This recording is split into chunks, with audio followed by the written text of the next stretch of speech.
Hey coach, welcome back.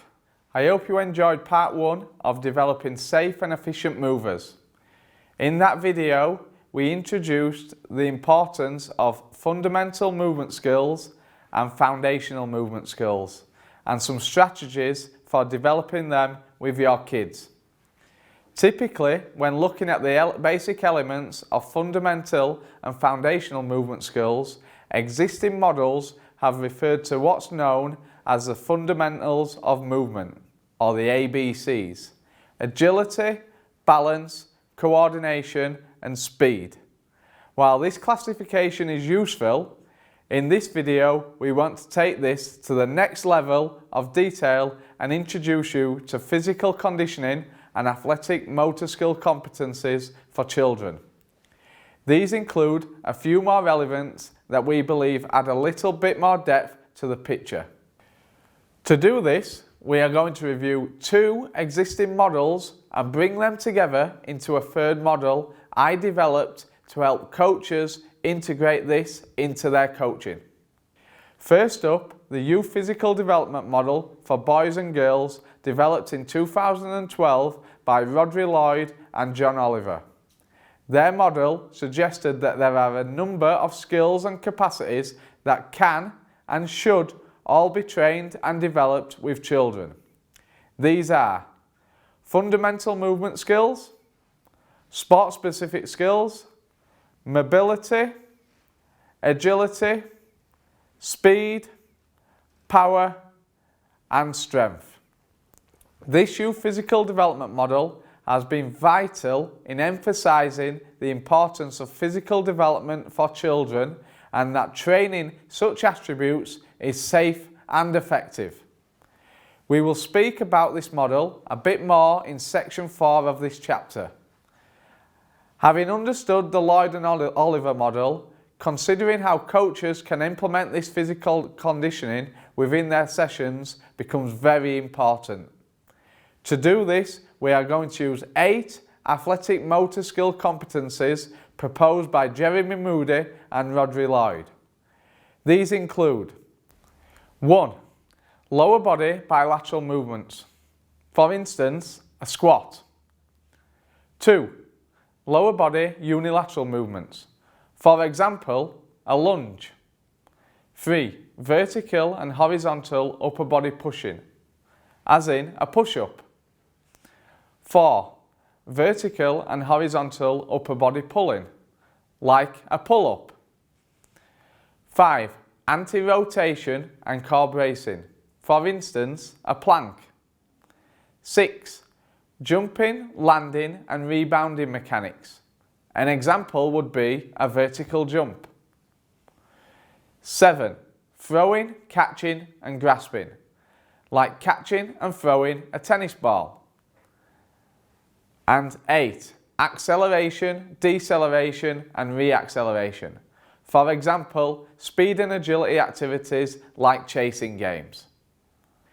These athletic motor skill competencies provide a solid base for the development of the fundamental and foundational movement skills introduced in the previous video. They can also be applied across the types of physical conditioning identified by Lloyd and Oliver in their model. Okay, so after these 2 great models, time to bring it all together.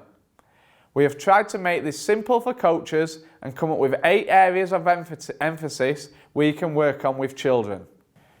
These include 1. Locomotor skills like running, skipping, bounding, jumping and hopping. 2. Multidirectional movements like lateral, backwards, diagonal and a combination of these. 3. Lower body stability and strength like squatting, lunging, single leg squat, hip hinging and landing on 1 and 2 legs. 4. Upper body stability and strength, as in horizontal and vertical pushing, horizontal and vertical pulling and throwing. 5. Trunk stability and strength, including front, side, back and rotations. 6. Joint mobility, including the ankle, the knee, the hip and thoracic mobility activities. 7. Changing speed, including acceleration, deceleration, reacceleration and maximum speed exercises. And 8. Agility and changing direction, as in cutting, turning, evading, dodging, reacting activities. Phew, that's quite a menu, isn't it? There are lots of movements and physical conditioning activities that you can include in your coaching sessions. You may be thinking though, how do I do this in my sessions? We suggest following the Rampage session structure for maximising physical development within your coaching sessions. We have developed the Rampage acronym in our work with Leeds Rhinos Rugby League Club. A Rampage session stands for R, for raising the body temperature by focusing on locomotor and multidirectional movement. You can also throw in some object control skills here. A for activate and M for mobilise, the key muscles and joints. This is a good opportunity to work on lower body, upper body and trunk stability and strength alongside mobility. P for potentiate. This means increasing the intensity of the activity and can focus on changing speed, agility and change of direction.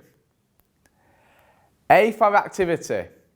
This can be the main focus activity of your session and include any physical, technical, tactical or psychosocial component.